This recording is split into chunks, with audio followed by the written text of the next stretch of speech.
Hello, everyone, and thank you for joining us. Today, we're going to just discuss the BEAT-HIV cure research program, as well as community outreach and some of the activities that have been underway over the last year. I'm really pleased to be joined by Reese Maddox, who's our secretary of our community advisory board, also a very active member of a protocol team that you will learn more about.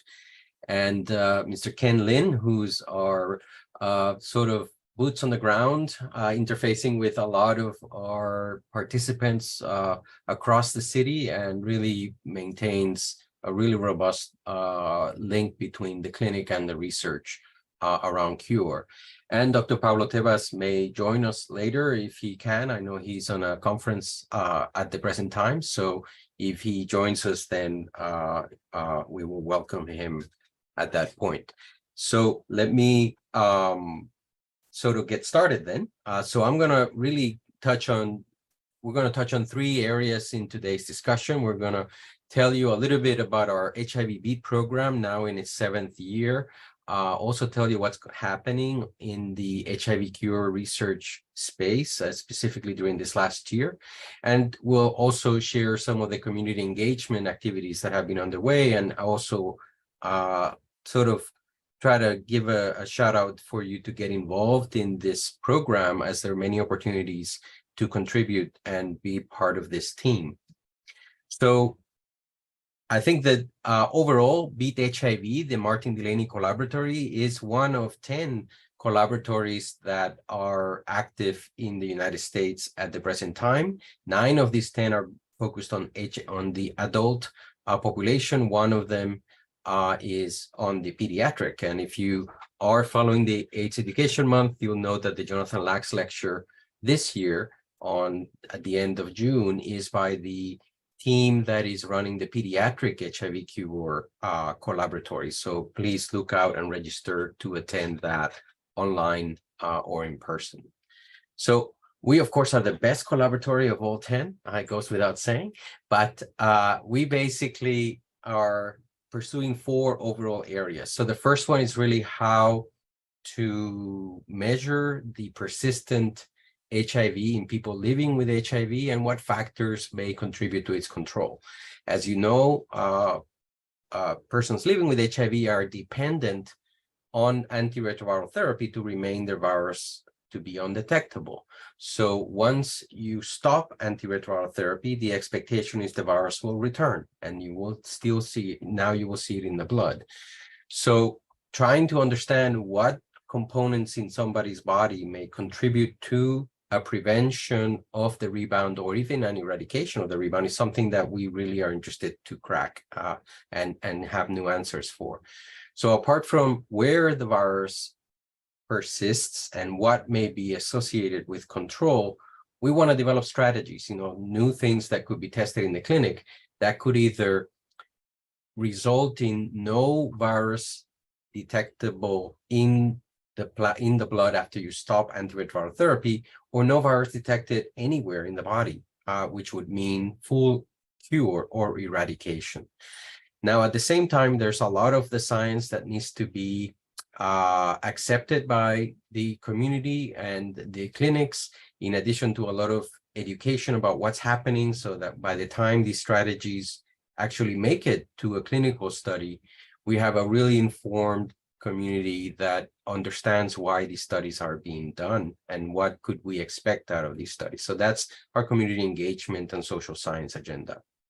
So the collaboratory is really a coalition of a lot of different institutions. You can see here that although we're based in Philadelphia, our reach is global, and we currently have input from a lot of members from a lot of different organizations, all of them research investigators, partner institutions, and we remain as an open door to really offer what we can to advance the program over the time that we have it.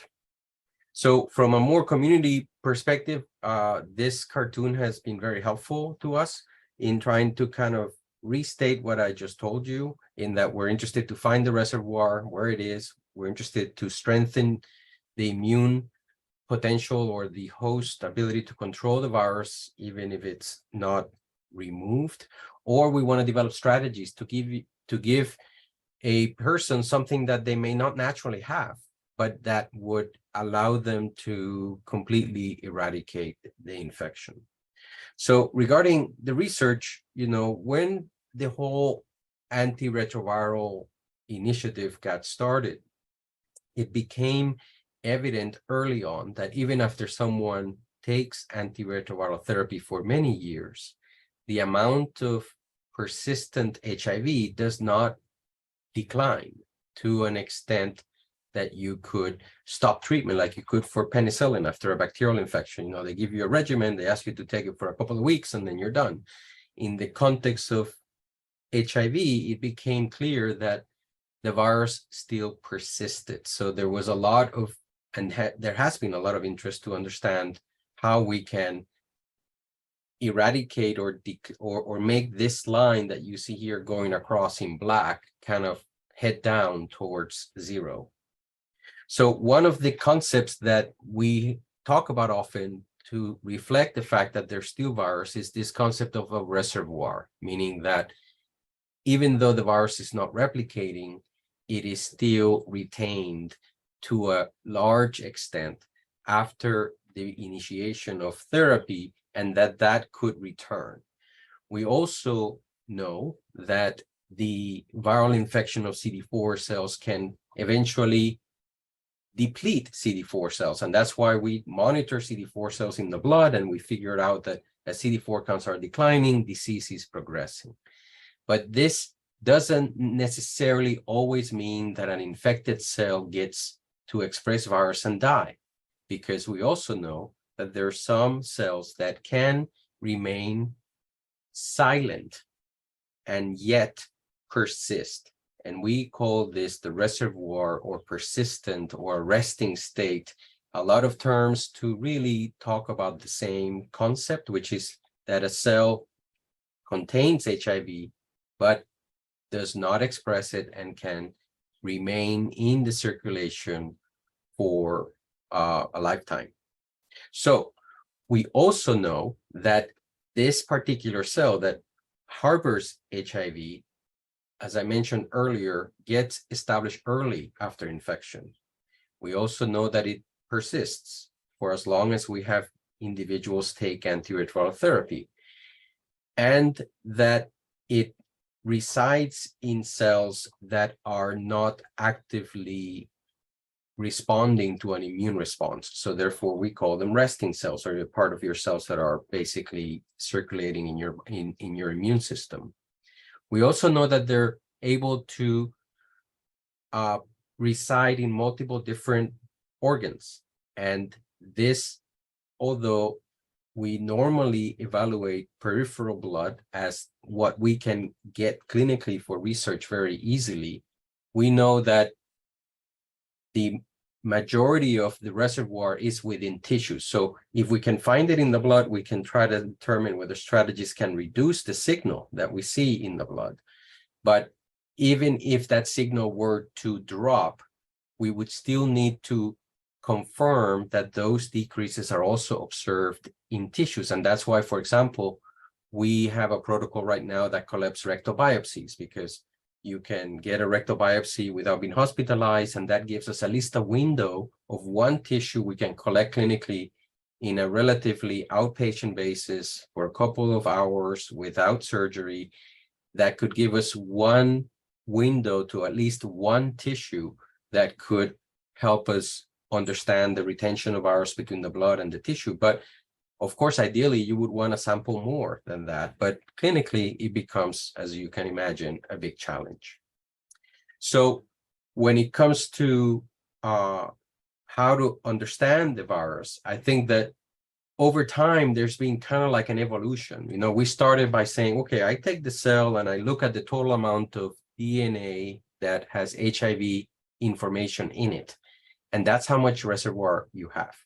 Then came the realization that only 1% of that pro-HIV information is actually useful.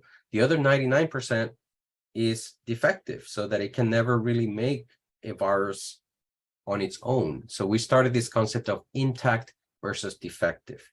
Then came the realization that an intact copy can sit in an active or a silent region of the DNA. And then it became, okay, well, this 1% then can actually sit either in a silent or an active, which means that somebody that has an intact copy in a silent region would not express virus. And then it became evident that some individuals that we otherwise call elite controllers, which are people that are not treated, but have virus that is detectable in their blood, some of them fit into this criteria, meaning that, yes, they're detectable, but they happen to sit in a silent region, so it's not getting expressed.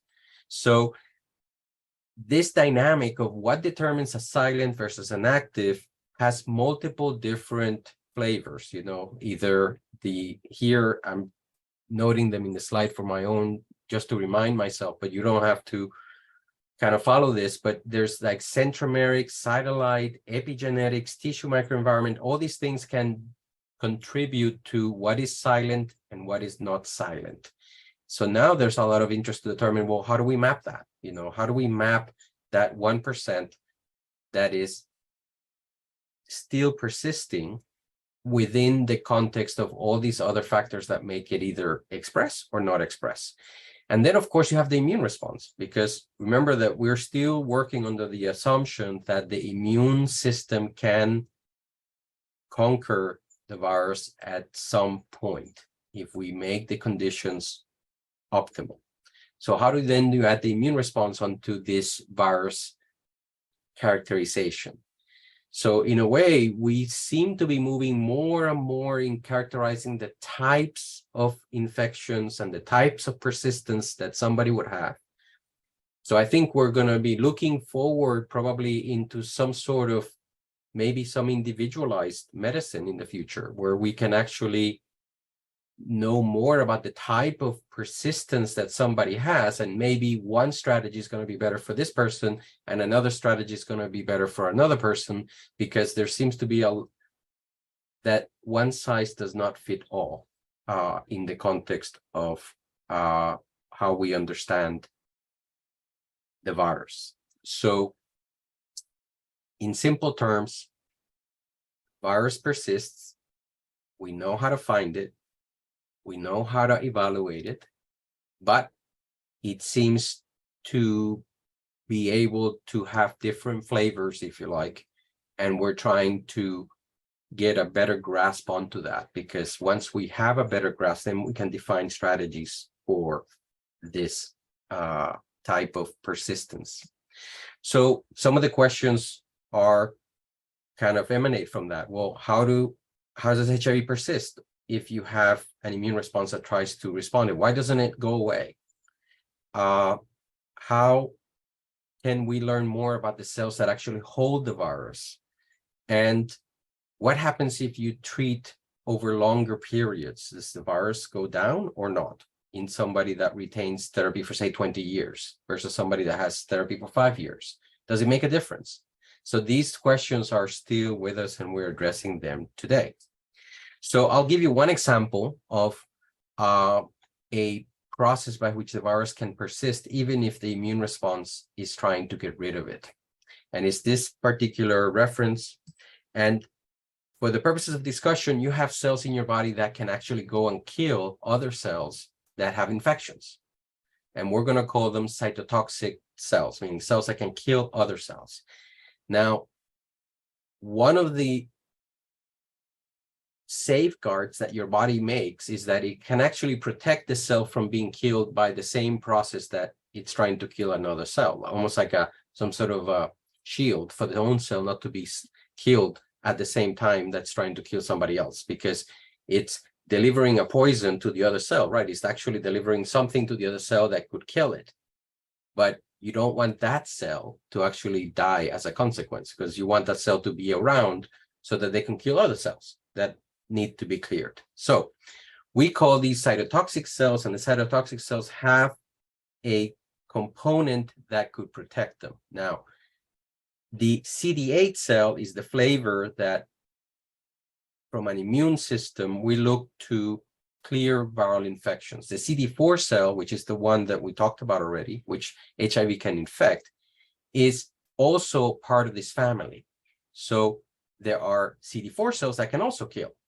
Fine. So you have cells that kill other cells. We depend on them, and they can kill other cells and still be protected by this SERPIN-D9 as an example.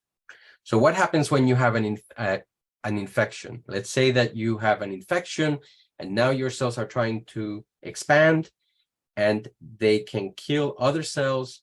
What if HIV infects the CD4 cell that is a killer, that at the same time is trying to expand because it's trying to control another infection? Almost like hijacking the process. HIV comes in, infects a cell that's actively expanding because it needs to get rid of something else. And here comes an expansion of the reservoir within a cell that cannot get killed by other cells because it's part of the killing machinery to begin with. So that's one example of one mechanism by which HIV can hide inside cells that are somewhat resistant to get cleared by the natural processes of the immune system. So this granzyme B then protects them. So that's one example. Another story that I want to share with you is this long-term treatment. There's been a lot of discussion as to if you stay on treatment for a long time, does the virus reduce itself in the amount that you have? And we contributed to this study from the Johns Hopkins, Janet and Robert Silicano, from participants from here. This was recruited. You can see Ken Lin is in the author list, and Pablo and Kara Mounser, which means that there were several of the participants from Philadelphia that contributed, blood in order to get a better understanding of what's the difference between early and continued therapy. And this is one example of the type of patients that this study was trying to describe. And what you're seeing here is in orange, the viral detection in the blood. And you can see that this goes down and stays down for what's on the bottom with its years, which is for 25 years. You have basically a low level of control.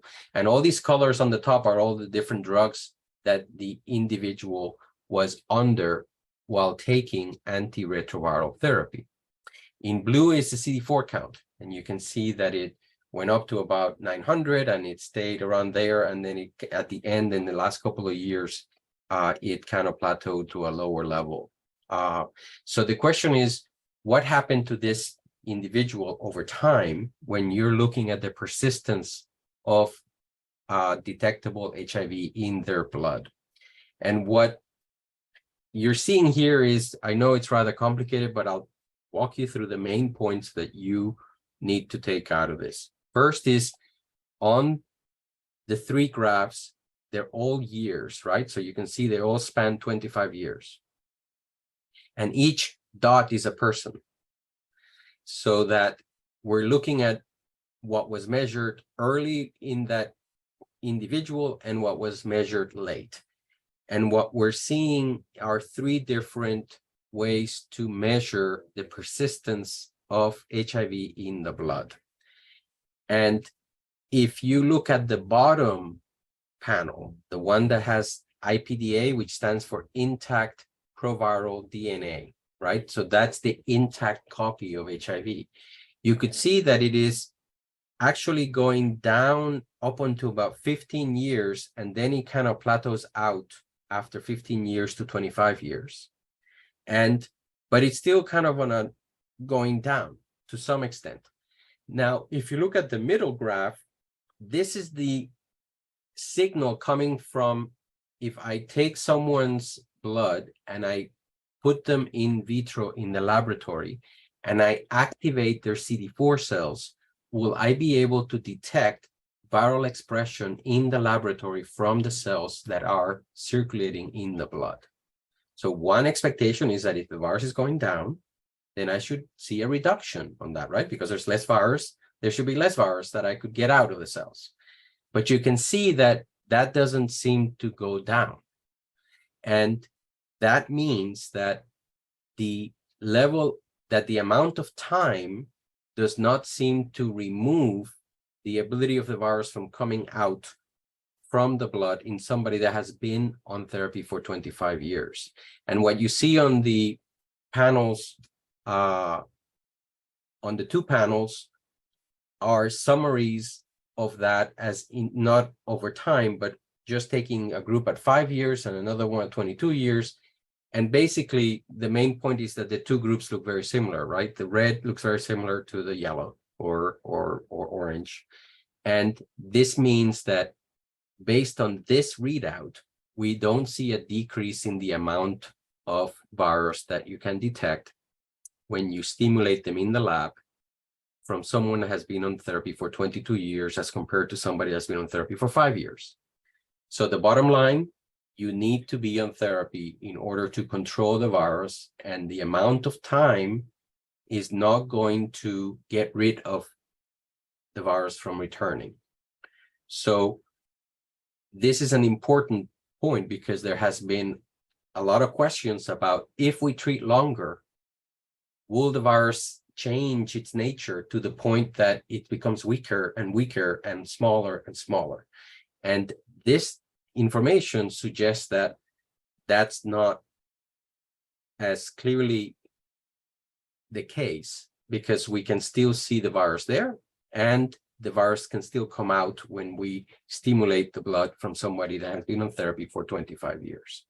So if we cannot get rid of it by the treatment, what can we do? And this is where strategies come in, right? That we need different strategies than antiretroviral therapy.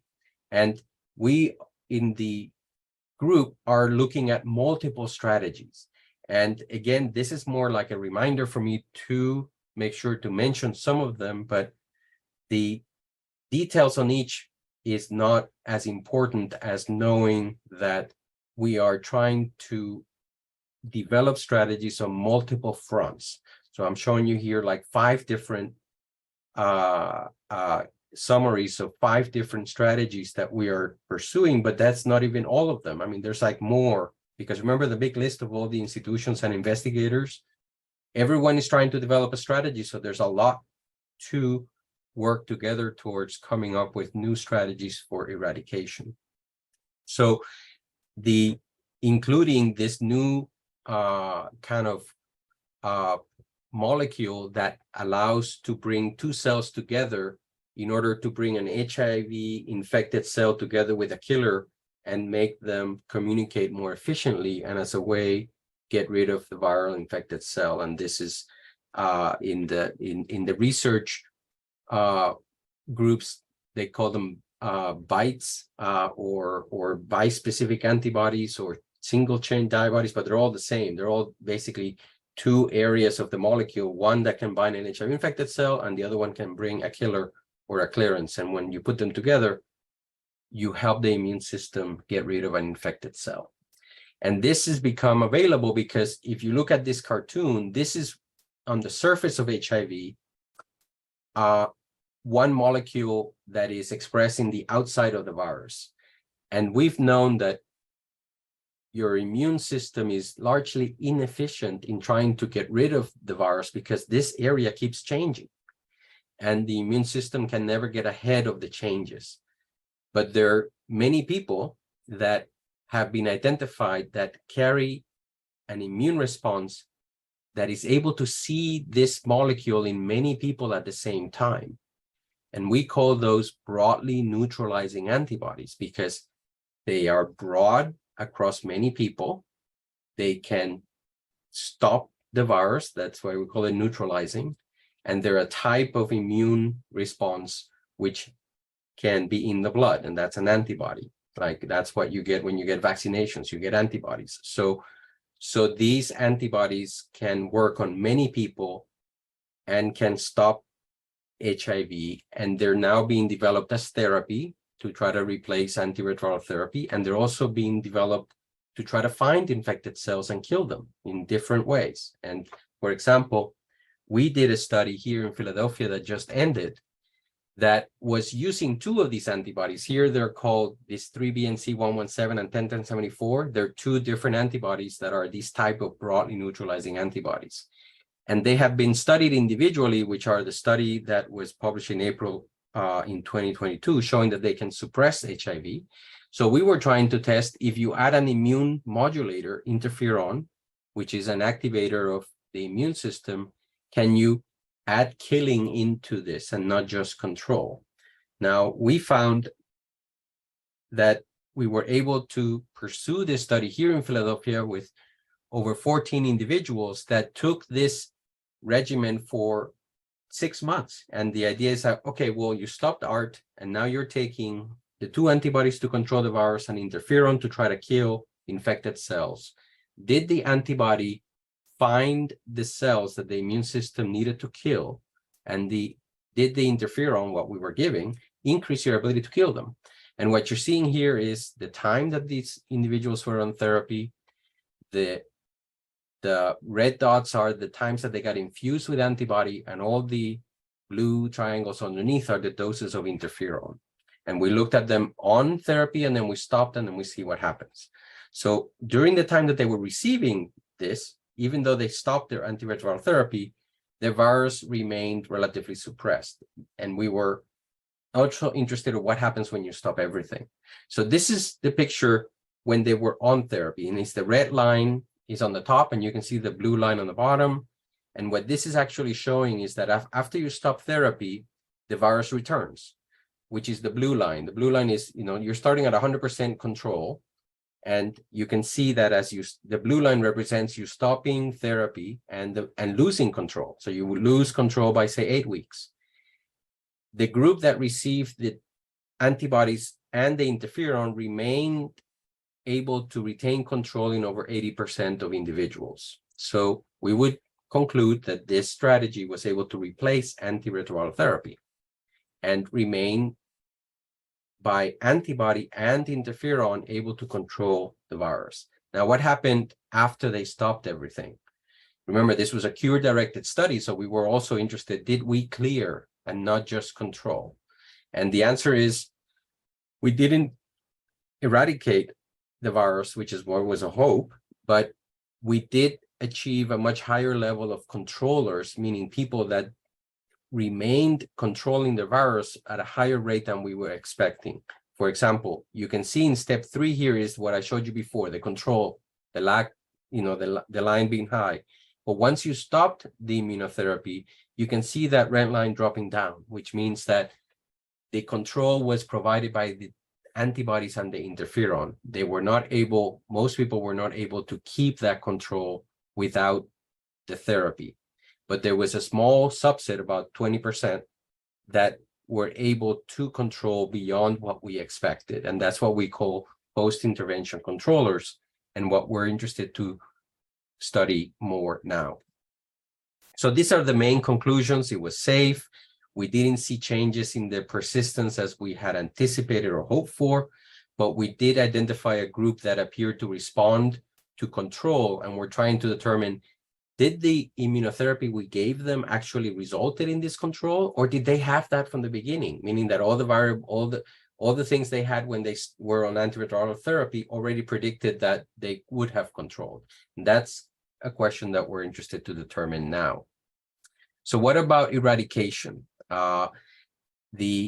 This is trying to address not just control, which is what we were talking about earlier, but eradication or complete, removing the virus from the individual. And as you know, we've had speakers come from persons that have received bone marrow transplants that have resulted in cures. And these have been primarily because of being able to remove CCR5, which is one of the molecules that the virus needs to get into a cell, from a person's immune system. So once you remove CCR5 and you replace the immune system with one without CCR5, the virus cannot persist. And that's why the individuals that have received this intervention, some of them have been noted to be cured. So how can we do this in a manner that is safe and can be implemented clinically? And this is something that our group, the collaboratory is working towards. There's different ways to deliver strategies to get rid of CCR5 that are not by bone marrow transplant. And these are being currently developed in the group. The other, because this would be what we would expect would lead to eradication, right? Because you would remove the virus from being able to stay in the body. So this is a strategy of removal, not of control only. The other is to give you an immune response that can not just control, but get rid of the virus moving forward in your lifetime, not just at the time of the intervention. And this is gene therapy, or making killer cells that have the ability to see the HIV virus, and we would give these cells to you as a person living with HIV, and you would keep them for life. And this is gene therapy on T-cell gene therapy. And this is giving you a tool to kill and retain those killers without them being depleted by HIV. So Philadelphia is a leader in this type of technology. It's been used against cancer, and this strategy is now approved for some cancers and even covered by insurance. So this is a really strong position for Philadelphia to move these strategies towards an HIV cure. And we have trials that are now being sort of developed, both the ones that have been done in Philadelphia and ones moving forward.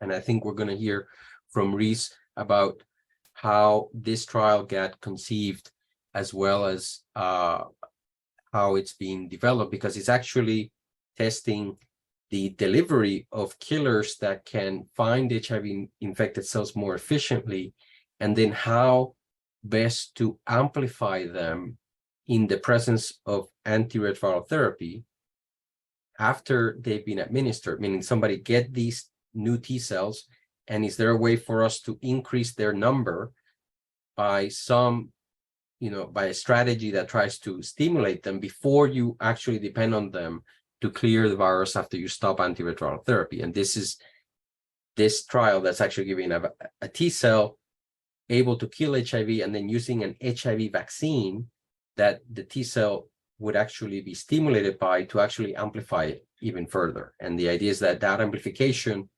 will secure a more efficient control once you stop antiretroviral therapy. And so this is being identified as one of the priority trials in the cure agenda nationally. So it was picked up by the AIDS Clinical Trials Group, and the BEAT collaboratory was actually the only collaboratory I'm aware of that has introduced a trial into the network that is now going to be implemented both in Philadelphia as well as elsewhere.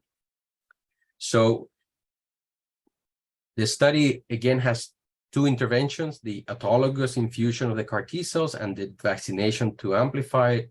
It's a small study, it's 12 participants. Remember, a lot of these studies are proof of concept. They're small, they're looking for a sign that they're going to be worth expanding. And if the sign is positive, then we amplify the study and make, increase the number of people. But because of how demanding these studies are, how much we ask of people that participate, we don't know if this would work. Like, for example, we just looked at a study that it gave us some answers, but it didn't it didn't give us the outcome of cures for people that were on treatment, but it gave us information about how to move forward. And that's why these studies have small sample size, because the demand and the fact that we don't know if they're going to work. So this study is no exception. You can see all the points that individuals that would participate in this trial would have to complete, both from monitoring visits on the bottom, all those dots reflect visits, to being able to complete a sequence of events that have been already predetermined, both the infusion and the monitoring and the getting back on therapy. And that's why the community component of all of these trials is really critical, because people that come forward need to be both educated and committed and as passionate as the scientists to get this answer to these questions. Because once we can get a good signal that we can reduce the amount of virus, then we are at the threshold of what a cure strategy could be in the future. So this trial, again, will address whether you can expand the T cells, whether the vaccines could help expand the CAR T cells, whether the cells that you have provided can persist and they're not going to be depleted by HIV, and most importantly, can you reduce the amount of persistent virus in a person? So with that, I will pass you over to Reese Maddox, who really has been a wonderful contributor to this protocol development and represents how our community here in Philadelphia is both contributing to the studies, but also being part of the overall process of trial development nationally. So, Reese. And thank you. Thank you, Dr. Luis.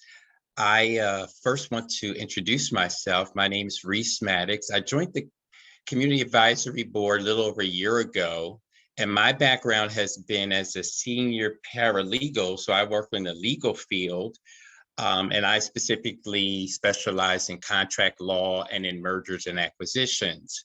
So I started out, for instance, when you sign those forms, when you get a credit card that no one reads, but they all say, I agree to this, I write all of that information.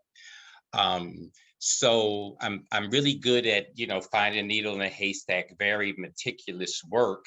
And so I will talk more about me in a little while. I just wanted to introduce myself. I, in fact, have spent 15 years in the financial service sector, accounts payables, receivables, and in the last 20 years, I've been working in the legal field. So I bring all of that experience and information to my perspective with the CAB.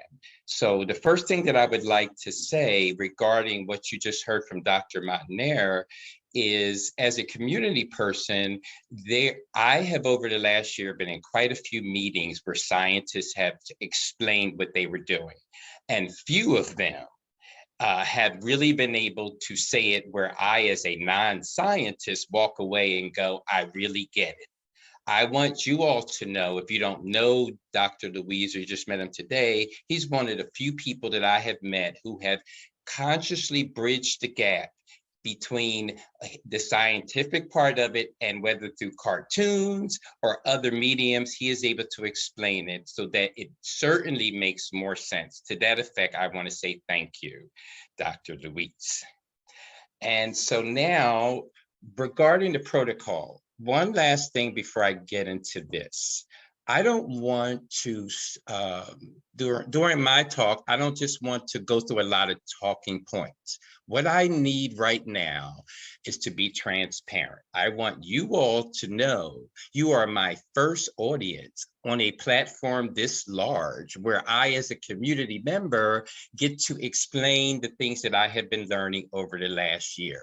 So what would really be helpful to me is if you not just sit there and listen to these details that I will say, but I want your feedback. I really want to know that by the time I'm finished talking, that as a community member, do you believe that I have been able to interpret these scientific things and deliver them to a community that you and I live in a way that they will understand? Because that is part of my responsibility. We are to be the bridge between the scientists and the community. When you have a community who has distrust in scientists because of years of legitimate issues, and then you have scientists who are legitimately trying to make a cure for the people who mistrust them, at some point, someone has to stop this crazy cycle. Because if we don't show up for the trial, which the scientists give, we will not be cured, we will die. If we do not sign up for them, they will not be able to find the cure. So someone has to stop all of the standoff and say, we need to build a bridge. I happen to be a bridge, which I'm happy to be. So I want your feedback. I want you to get in the comments. Let me know, does this make sense? Did I explain it clear? Do you think that I am a good community representative? And with that, I want to start. I'm not going to talk about the protocol and its scientific details. Because this is my first time speaking, I want to give you the overview of what I understand. Leave the science stuff to Dr. Luis. He's better at that than I am. So first of all, this protocol is called Protocol A5419. That means absolutely nothing, okay? It's a number, so let's not get caught up in the numbers. However, what I do want to start with is he mentioned about this Martin Delaney collaboratory. You really may not know what that is or how that came about. And so I just want to take a second to let you know, this is named after a man named Martin Delaney.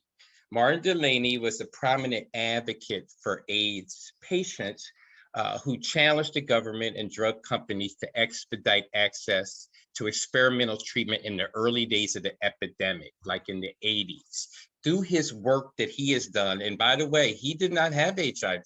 His friends were infected, and as a result, he, issued Congress and things to say, wait a second, we need you all to put money into this so we could find a cure. For his work, we honor him by calling the collaboratory after him. Another thing is, this is a protocol. So what is a protocol? I know in the legal field, we don't use the word protocol. It's a scientific, well, it's in a lot of fields. So for the community, a protocol is a detailed plan, a scientific or medical experiment, treatment, or procedure in clinical trials.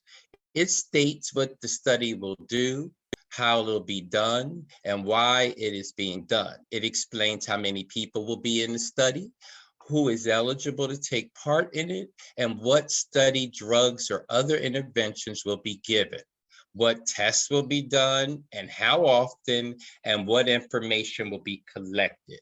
So this is a protocol, and a protocol is what happens before you actually go to CVS and get the drug. All the things that were done leading up to that are created out of this protocol. So the BEAT-HIV investigators have presented HIV cure directed trial protocols to CAB and KEG members as they were being developed to seek input on trial design and participants facing materials. Detailed information on the interventions to be made, procedures to be used, measures to be taken, observations to be made, laboratory investigations to be done, and etc. So the scientists have engaged the community to say, you know, before we just add all the scientific, let's get the community's input so that we don't inadvertently, for instance, say something that either could be lost in translation or could be misinterpreted.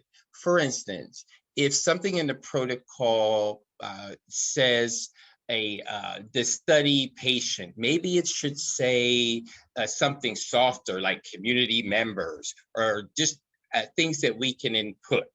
And so for me to have the opportunity to be able to be on this protocol has been both a blessing and an amazing first step for me, because I'm actually in a protocol through its inception all the way to its completion. And this is poised to maybe even take a couple of years. And so I'm very committed to it, and I'm very happy to be involved. We could go to the next slide.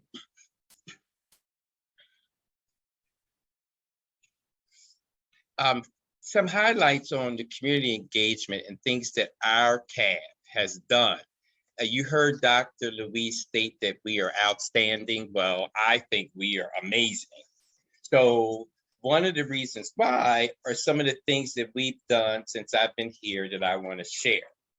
One of the premier CABs in the Martin Delaney.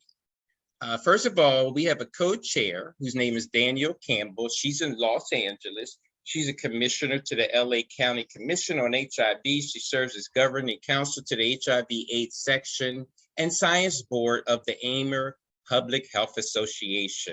We have now established a national presence with her being on our CAB. So this gives us even a further reach. She's also currently in her doctorate program. Hats off to you, Danielle.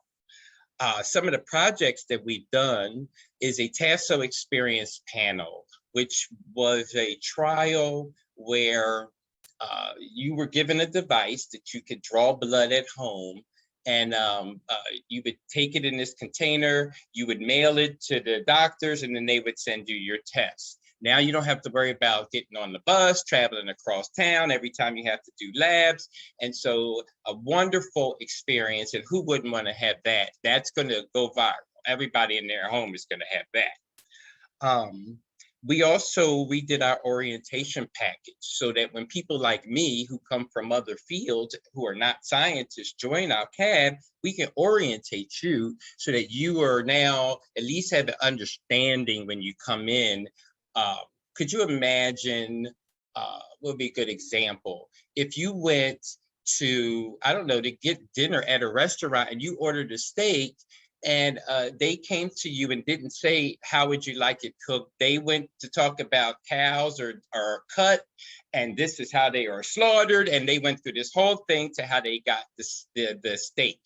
That's the scientists, okay? And so we just want to say we want it rare, medium rare. And so the community are the ones to add that flavor to it.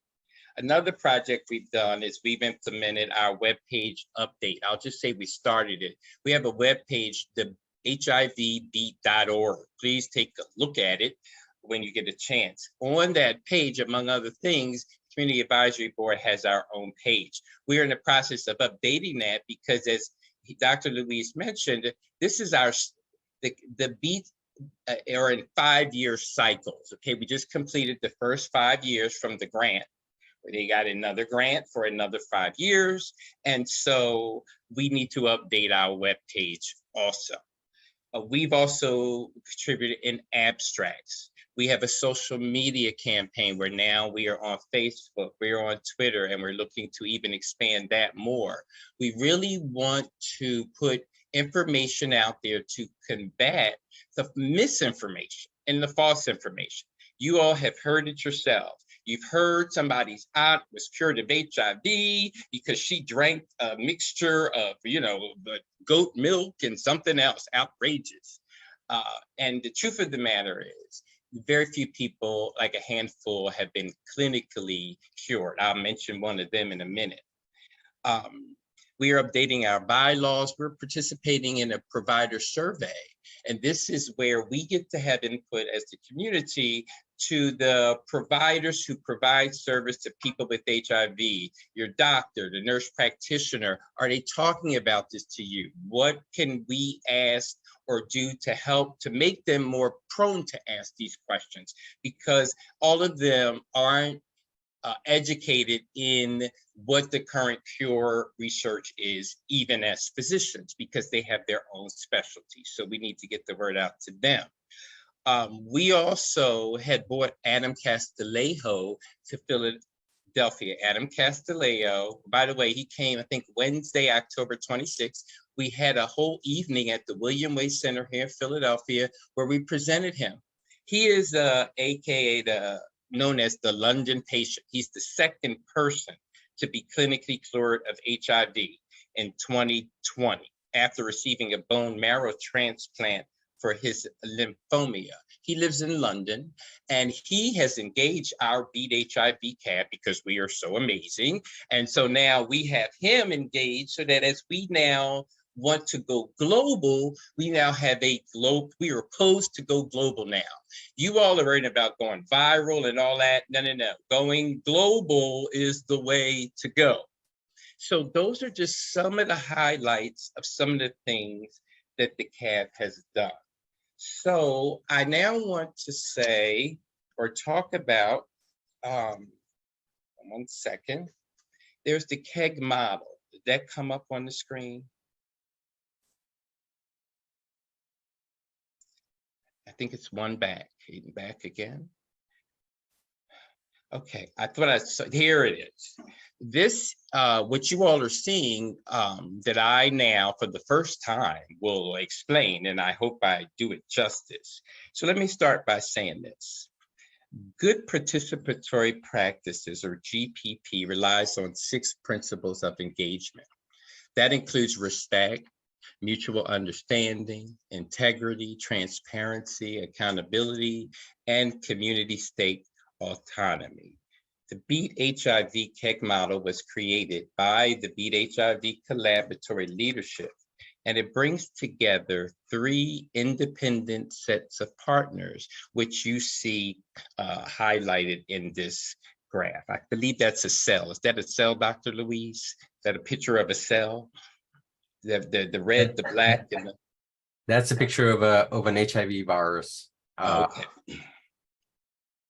So we've taken that picture and we've used it as a graph. So the first part is we have an established CBO or a community-based organization providing health and social services to people living with HIV. In Philadelphia, it's known as Philadelphia Fight. I want you all to know that we are unique in this way, where the other, if I'm correct, Dr. Louise, they just have the community advisory board and the scientists. We were the only ones who included this third part of a community-based organization. We were so successful in it, I'll have you know, that now we are a template, and other groups in the collaboratory are now using our model to better service their communities. You think that would be a good way of saying that, Dr. Louise, that I kind of say that, right? Okay, thank you. All right, let me take a breath. So the second is a cure-directed CAB, or a community advisory board. Basic clinical, biomedical, and social scientists. The Keg model is formed by principles of health equity, social justice, reciprocity, participation of underrepresented groups, and integration. The Keg model was conceptualized and implemented at the inception of the BEAT-HIV Collaboratory in 2016, and has continued to evolve. And it provides summary timelines of the BEAT-KEG relevant events presented in our own manuscript. So let me now elaborate, if I can, a little on our on this KEG model. Philadelphia Fight serves as an established CBO, providing intimate knowledge of the patient or participant population, established communication platforms, expertise in community outreach, including the use of social media, and credible messaging from and to the community, as well as medical, dental, and professional cure. Then there's the BEAT-HIV CAB. We were established in 2016. The BEAT-HIV CAB members are focused on providing community input into HIV cure-directed research efforts and informing the broader community about the status of research. CAB members provide feedback on various aspects of research, including, for example, reviewing research protocols, informed consent forms, participant materials, disseminate research findings in lay terms to communities of interest, and relay suggestions from the community to the BEAT leadership. And as a result, we now have our operating procedures. Then, of course, there is the BEAT collaboratory scientists, basic clinical, social, and biomedical scientists of the BEAT-HIV collaboratory implement the scientific aim of the program. And so, as you can see, we are interdependent in the sense that we all have the same goal, but we still retain our own identity.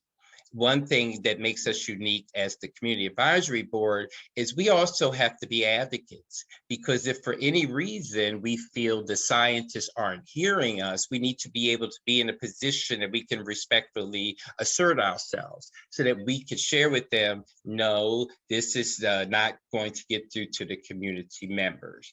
And so because of that, we have a respectful relationship with each other that I think is very unique amongst us as the BEAT-HIV.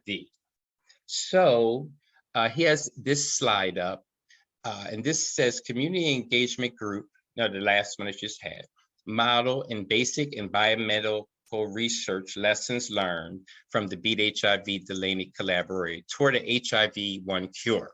Now, I want you all to take note. Did you hear that title? That is something only scientists would do. Nobody would ever have a title that long, but it's very scientific. Either way, what this basically is the first 5 years of the tab in the first grant. We have done now a paper that took all of that information. What did we learn? How did things turn out? Because we want to be better. We want to be a model. We want to share that information. And I had this esteemed privilege of being one of the co-authors on that. You know what? I just thought of something. I can now add co-author to my resume now. I'm a legitimate co-author now. So I'm very happy about that. And I believe even if you see, let's see if it's on the slide here. I don't see it here, but hey, this is just part of it. It's a lot of people's names that go in to this. And so our input was very helpful. And a lot of our input were the things that I just shared with you regarding the Keg model, the different groups, and these findings were done in the paper that is now published. We have also been contributors in other scientific research things. Hold on, we have something circled here. I didn't see what that says. Oh, William Carr, oh, these are members of our tab who are noted as contributors. And so I want you all to know as the community that we do play a real intricate part.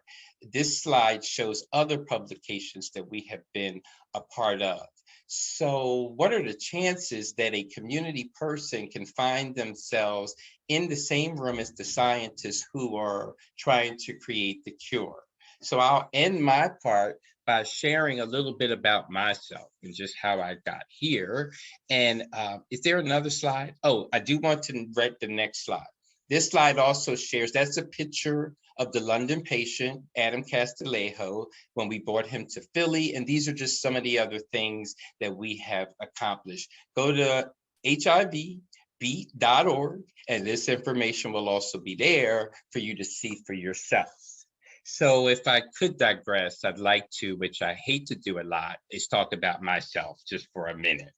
And besides what I do professionally, I want to share that how I joined the CAB. When I would go to my doctor's offices and had to do these every 3 months labs, I came with books, loads of questions and everything. And because my approach to my health is that it's not just the doctor's job. I am also a part of it. So I had a lot of questions. I wanted to understand what all these things they were taking labs for meant.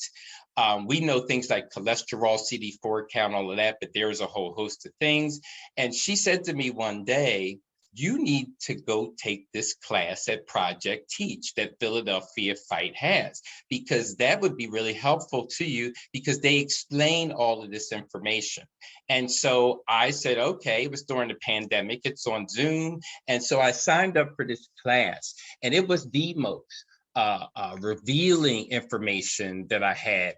One of the things that 80% of the community people that I have engaged with HIV do not know is the answer to this question. And this question is, why is it that we are able to be undetectable, but we are not able to be cured? And that simple question, you would be surprised how many people have no clue why. They haven't even connected the dots that that is a thing. And the answer to that question should be known by everyone who has a friend with HIV or who has it themselves.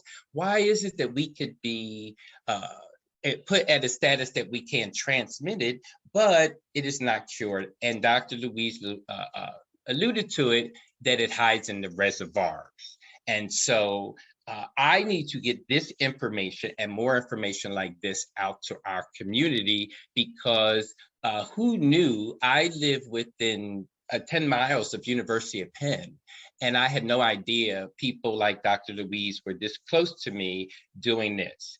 So I joined this Project Teach, and I was so engaged that at the end of the session, when we have the graduation, the class votes on me like to do the I don't know, the valedictorian speech, for lack of better words. And so through that, somebody heard me speaking, and then I was invited to come to a meeting of this community advisory board. I'll tell you, I wasn't interested in joining because I said to myself, I don't want to do another startup nonprofit again. I just can't. And then I found out, oh, these people are well funded and they are in their second, season of this. So that we've all had those startup nonprofits. I know, I hear you out there talking about them. You probably had to pay some of your money to keep it going. Either way, we are not a struggling organization by any means necessary. We are not frivolous, but in order to do research for cures, it does not cost hundreds of dollars. It doesn't cost thousands of dollars to do research for cures. It costs millions of dollars to do research for cures. And I have my hats off to people like Dr. Louise, who've made this this is his profession.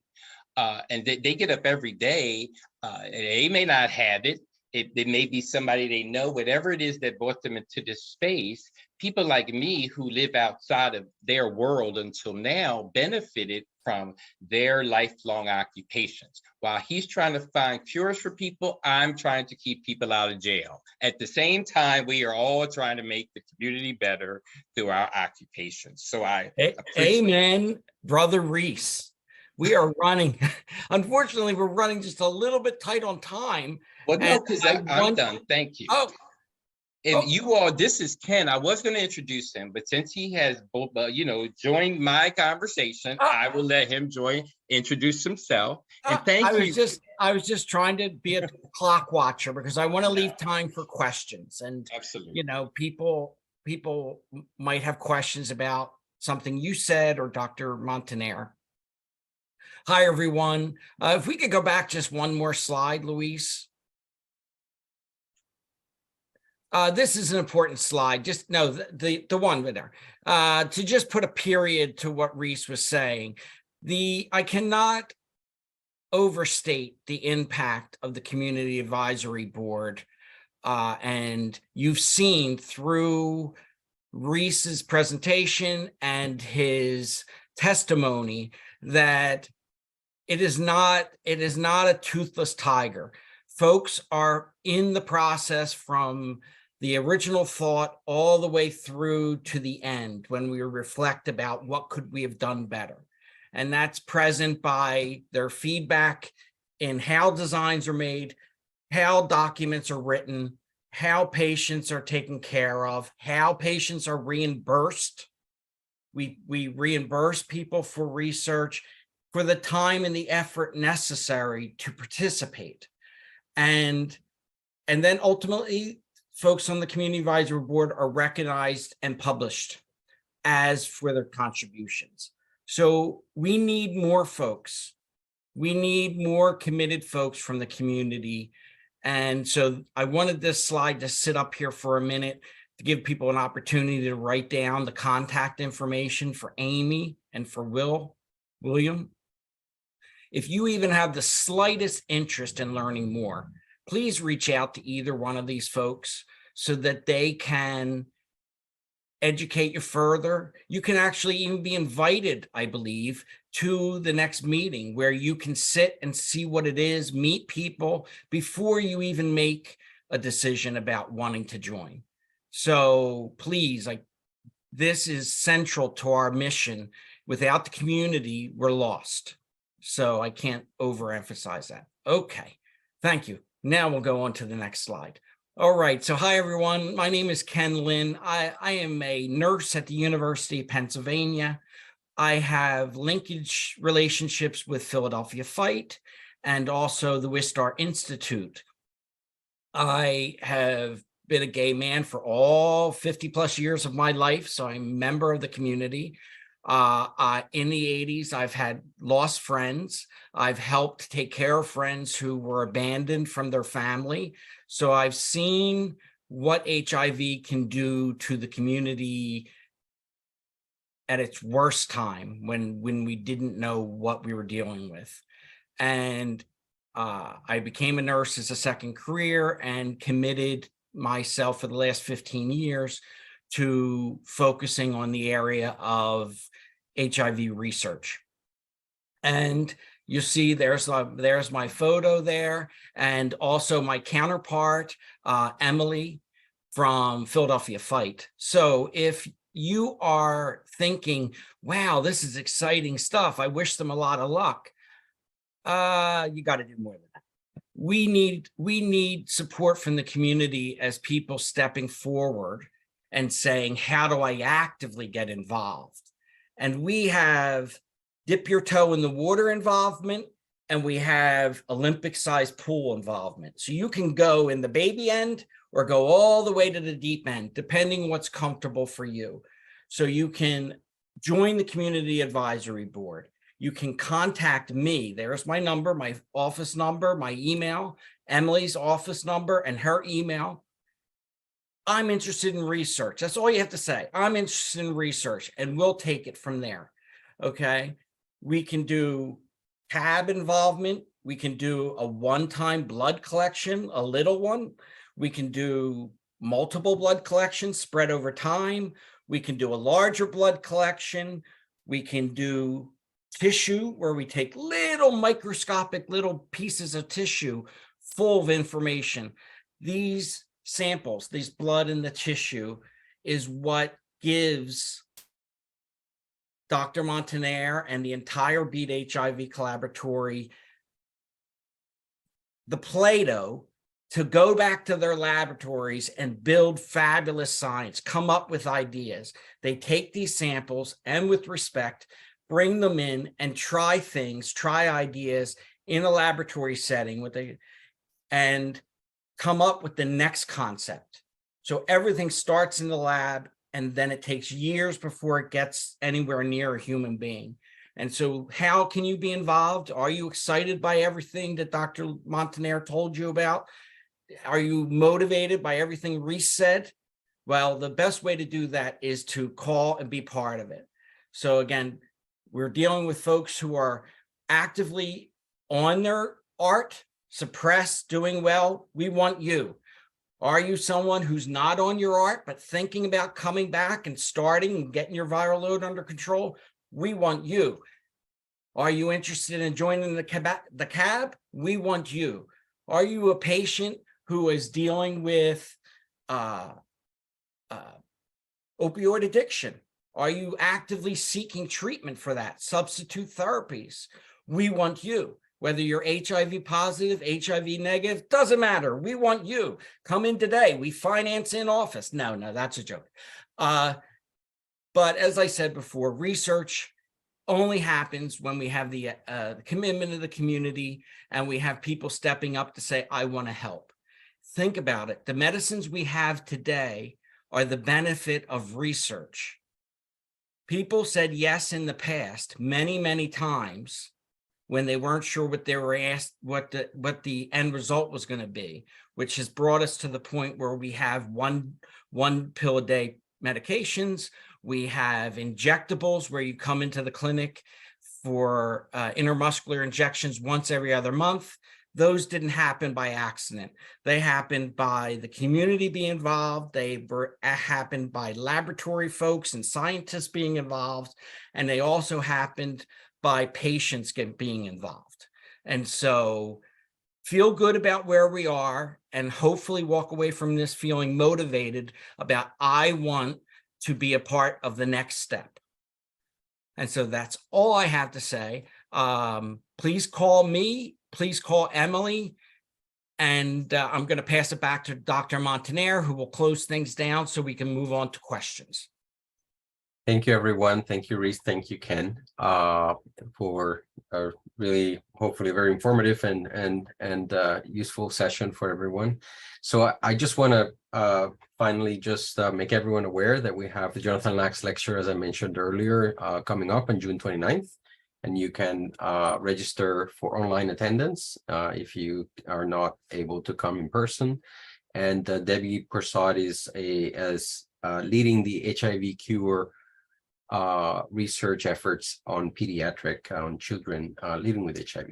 So with that, I will, we can close and get any questions. regarding any content or anything that anyone may want to expand upon.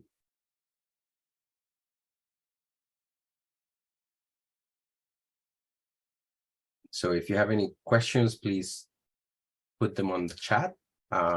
Then that way we can address them.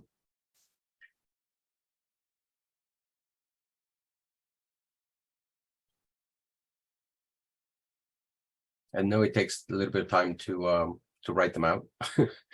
Having done that myself, listening to a talk and so by the time you start writing, it takes a couple of minutes. So I'll put up the contact information again, because was one of the issues as far as ways to get in touch.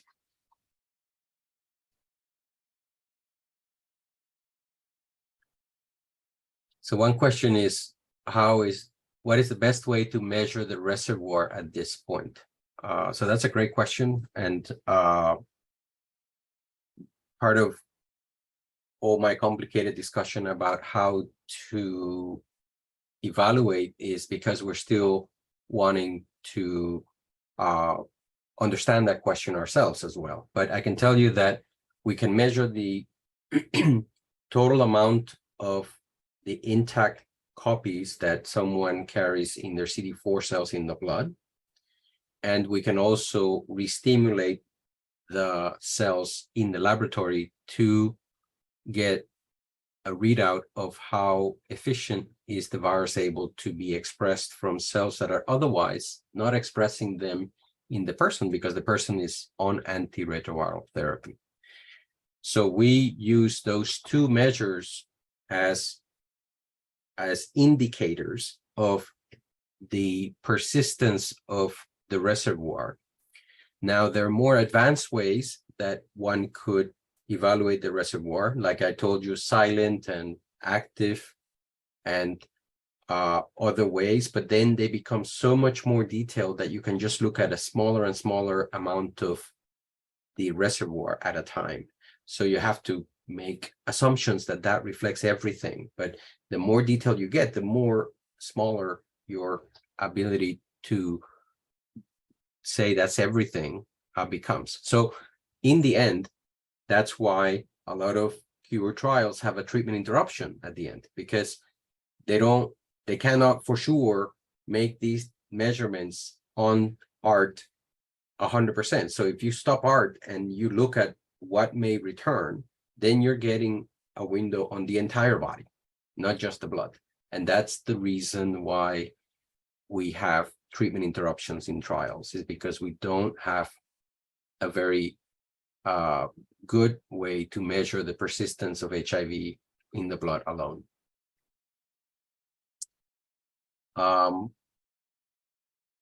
regarding the contact information, I think Ken can forward you to the CAB. That's a question about how to get involved in the CAB. There's another contact point here for Amy or Will. These are the emails for the CAB. Yeah, but certainly if you prefer phone, I will happily forward any inquiries, or I know a lot about the CAB and I can speak to its function and any questions you may have. Obviously, Amy and William would be ideal candidates, but if I get someone on the phone, certainly I'll refer the call. So there's a question, is there any way to make the reservoir areas in the body more inhospitable to HIV? And I think this is what we are trying to learn more about, because what you're referring to an inhospitable, we're referring to as clearance of being able to find and remove the reservoir. So part of there are different strategies that are being considered. One is, let's treat the cell with something that gums up the HIV from being read, and they call that like a block and lock strategy. Another strategy is, let's reactivate the virus in the presence of antiretroviral therapy, so that therapy blocks reinfection and activation may promote cell death of the cell. So that's like a burnout strategy.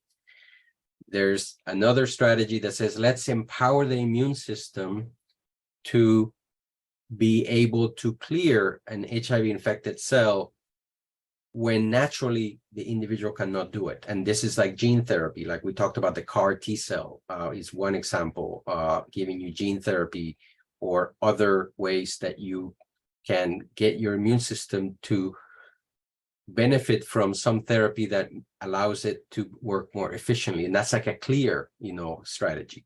So, and there's now a new drug that Merck reported in February that is both an antiviral and can actually induce cell death in a cell that is expressing HIV. So that's a third, a new potential strategy, which is antiretroviral therapy that actually itself induces cell death in an infected cell. So all these strategies are trying to make HIV less hospitable in the tissues as a way, and that's why the research is important, because a lot of them, you have every reason to believe they're going to work. Like, for example, the trial that we did in Philadelphia, I showed you the 2 antibodies and interferon. I can show you all the in vitro studies that show that those strategies can kill and clear, and for every reason to think that they would work. Like, for example, interferon was used to clear hepatitis C, before the new protease inhibitors. That was a strategy that was used to clear hepatitis C as a chronic infection. And then we had to test it. Well, would it work if we test it? And that's why we did the study. And no, it did not cure, but that tells us that this particular line is one that is, we should invest elsewhere, but we wouldn't know that unless we do the study. So I think whether it's a positive outcome or a negative outcome of a study, I think it moves us forward either way. Next question is, so you can estimate the size of the reservoir from a blood test? You can. So the answer is, in the blood, yes, but in the whole body, no. Because there have been cases described where individuals have undetectable virus in the blood, they stop antiretroviral therapy, and the virus returns. And in the blood, eventually. So we can make an estimate of somebody that had detectable levels in the blood, and you, by a strategy, have removed them. So that's something that we can interpret, that is, we're removing HIV from this individual. However, even with an undetectable level in the blood, we cannot say we have eradicated the virus until the person stops therapy, and we don't see the virus return for many months after that.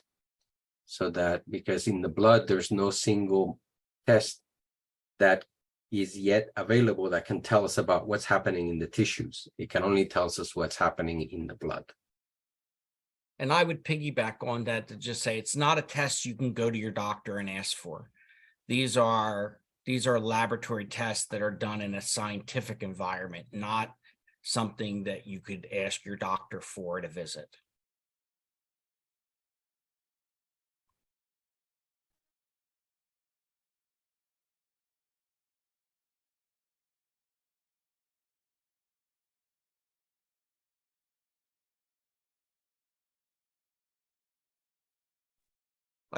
Since there's no question, I just wanted to add one thing that I neglected in my little portion, that when you were looking at those charts that Dr. Montaner was pointing out, and we talked about dots, I want you to know that each of those dots represent a human being, and a human being with HIV who chose to participate in research. And we respect it that way. So when, we have to present it as a chart, but each of those people have families and feelings and lives and a story. And one of the roles I get as being the boots on the ground is I get to be the linkage between the scientific team and the community. And I just wanted to take this moment to let you know that everyone, from every person working in the laboratory and everybody on the research teams, that we recognize that. And we thank everyone who takes the time to participate in research and to contribute to the next steps and continued learning.